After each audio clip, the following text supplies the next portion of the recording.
think we're good to go. So, I will get Matthew and Rosie to introduce themselves. Matthew, do you want to go first? Yeah, sure. Hello. My name is Matthew O'Donnell. I've been working as a promoter in the industry in Scotland for about 8 years now. I got my start volunteering, which I think is a pretty common way of doing it.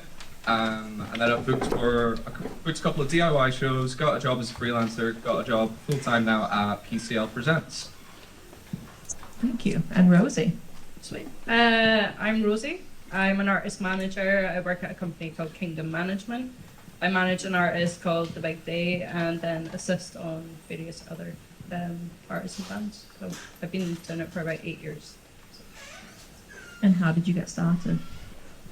I got started, I used to be a graphic designer, and then I had like a life thing happen, basically, which made me realise that I love design, but I'm in love with music, and it kind of swayed me to go into music.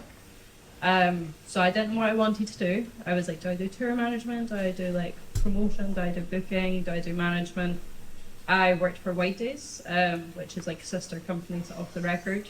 And done about 6 months there, figured out I want to do management. Met my current boss, Scott, was like, I'll come make your coffee. Little did I know he managed an artist called Louis Capaldi and was the wonder child of Columbia Records.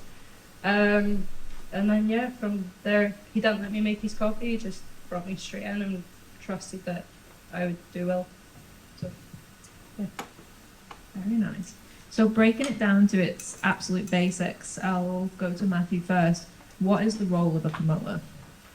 In a sentence, the role of a promoter is to organise and publicise live music events. So the first part of that, organising, that's taking on the financial and logistical burdens of organising a show, as well as easing the process of touring. If you wanted to go show in Birmingham, you've never been to Birmingham, you get in touch with a local promoter, they can help you there. And the second part of it, publicising the marketing part of it, for example, making and distributing posters, online media campaigns, things like that. So promoter is twofold, it's organising and publicising. And I'll go to Rosie now. What are the absolute basics? What is the role of a manager? To strip it back, it's pretty much being the cheerleader for your artist. You're there backing them constantly, you're supporting them, no matter where you're networking, you're chatting about them, but also you're trying to get them to A to B as streamlined as possible. So all I would say is like all artists deem success very differently. So your job is basically to have the same vision and like goal alignment as them to get them to what they want to do essentially, whether that's just being an artist that's going to just release albums and not tour, someone that's going to be working for like Sync, a producer, or if you have an artist that wants to dominate the world and be the biggest band ever. Amazing. So we've got the absolute basics down. So I guess now if you could both explain how those roles support an artist's career and how those roles can help an artist's career go to the next stage. So we'll go back to Matthew first. So promoters can help develop artists' career, like primarily through publicising of events and organising those events. I think that's the obvious answer to that. You play a show, a promoter will let everyone know what's happening, they'll try to expand your audience that way. Maybe the less obvious one, or one you might not consider at first, is the concept of what we call a soft play or a soft ticket, which is things like festivals and showcases or support for a larger touring artist. So we use the phrase soft play to basically mean where people aren't specifically coming to see you, they're just coming to a music event. So, you know, you go to a festival, you go early in the day, you might see a couple of bands you haven't heard of before. Promoters like to work with artists who are developing their career and try to put them in the right place, if you like. Right place, right time. They always say it's all about luck, but you make luck in that way. Yes, putting people in front of a new audience, I think, is one of the key ways promoters can help develop an artist's career. Nice. And Rosie? Can you tell me the question again? Absolutely. Thanks. How do managers support an artist's career, and how can having a manager take an artist's career to the next stage? It is an answer that differs, to be honest, at whatever level the artist is at. So I would say if it's an emerging artist, you're really there to kind of help them hone who they're going to become and like working with them in a sense of like an A&R as like their best friend, as someone that's going to be looking after their mental health as well, letting them know about the support organisations and making sure they're okay. But it really is figuring out who they are. They need to get their basics down for a manager to be able to do their job correct. So I would just say 100% always be honest with your artist. There's no point hiding what you think of a track, or like if there's stuff that you think there's room for improvement on live. If you're not honest, then you're just not gonna really go forward, if that makes sense. And again, it's about having the same alignment of vision. So if you basically constantly are disagreeing and don't understand what the artist really wants, then I would say that you aren't a match. So it's about just really getting your basics down and looking after them. And maybe also putting in boundaries at the start, because this is a job where it's not a 9 to 5. You might be at their shows, you might have to jump on the road touring, you might need to pick up the calls, or like if you're expanding into new markets, then you might need to be doing like for instance, like the artist that I look after, we just toured Vietnam. So I was on like 6 a.m. calls for about 2 months every single week there because of time difference. So it's again setting your boundaries, making sure your artist understands that, and again working to their boundaries. So yeah. Nice. So I guess this can be a two-parter. I'll go back to Rosie first. What does a manager look for when working with an artist, and also what should an artist look for when working with a manager? Again, differs across the board. So I don't want to speak on behalf of every artist manager. For me, I look for mainly hard work and good music. And I feel like even that relates to like A&Rs. Like they want artists who have great music that's going to be like substantial, but they also want an artist that is going to be working like for what they want. Like you don't want to be, for me, I don't want to work with an artist that's like, here's a song, now you do your bit. It's about a partnership. You respect one another, you work together as a team. So in regards to like the Big Day, Ryan from the Big Day, like I knew him for a wee bit, but he was in the writing room, the band were in the studio, maybe 5 days a week overall. Their minds just kept like turning and turning and giving me new ideas. So for me, that's what attracted me to the band.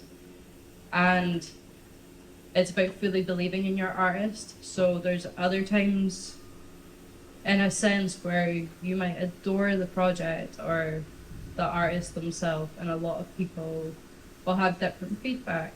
But I would say to be with the right artist, you really need to have it in your gut that you know that in 10 years, you're still going to be working with them. It's also, they need to be a good human, to be honest, and back to honesty. You don't want to work with someone that's going to be either lying to you or just like, I don't know, like your morals need to match up.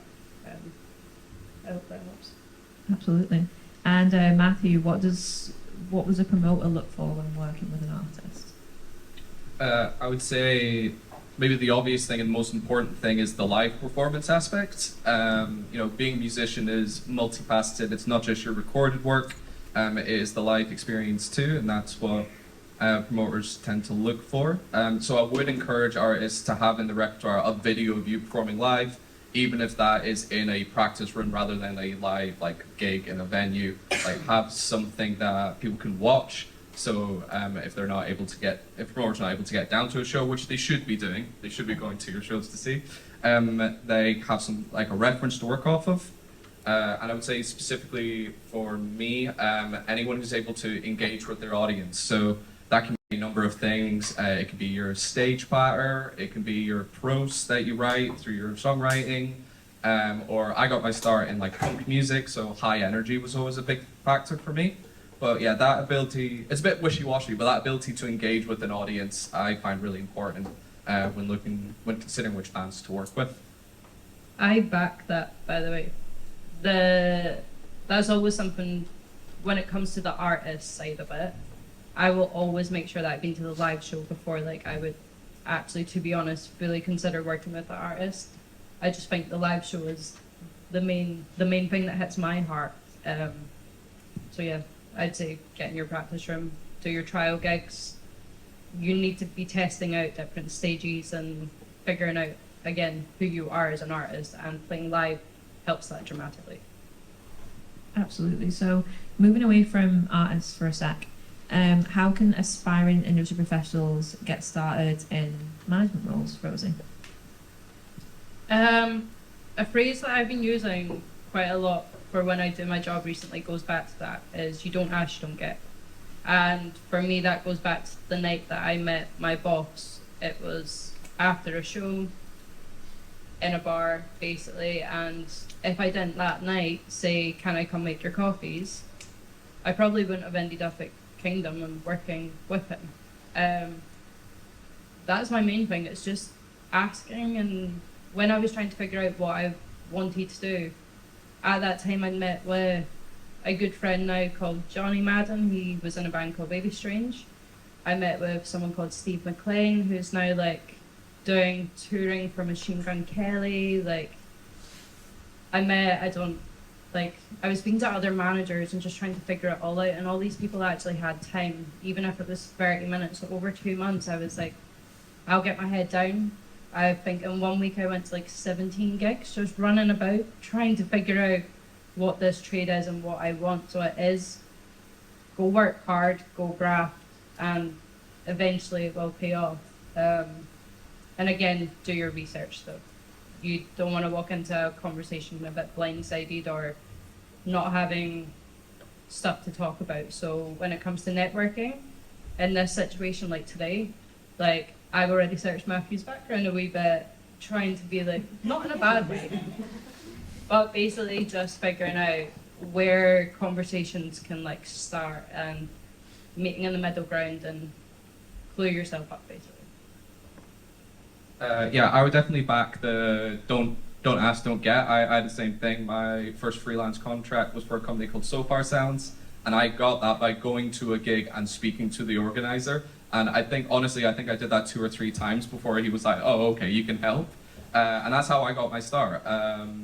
So again, I said that before, the idea of like making your own luck, in the sense of if you go to places and you speak to people, you know, that's how you end up being in the right time in the right place. That's how you do it. You go out and speak to people.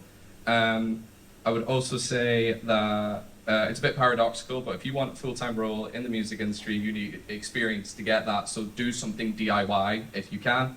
Learn the basics, if that's a course at college or if you look it up online. Like, learn the basics, learn how financially it works, learn the jargon. I think there's a lot of jargon and sort of mystified aspects of the music industry that you don't learn about until you're already in it. So try to learn as much about that as possible. Speak to the people here. You can speak to me after. I'm always happy to talk to people. In finance, it's a big thing starting out. I know it's very easy for me to sit here and go like, do some DIY, put on a show. The first show I put on was for my friend in my flat, and to get him paid, we did like a pass the hat. That was how I got started. I took a photo of that, I put that on the internet, made sure I had my own space, like an Instagram page or whatever, and started to make a portfolio. It doesn't have to be big and fancy, but you do need to start. That would be my advice. Couldn't agree more.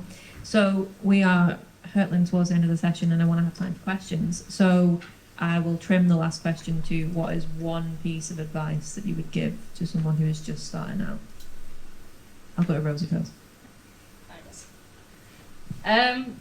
I think basically everything that we've covered is really important, of being honest, being a good human. You don't know who you're going to meet on the way back down the ladder when they're going up, basically. It's like, just go with your gut, keep your head strong, and work hard, essentially. And also, if you're a manager, look at the MMF, the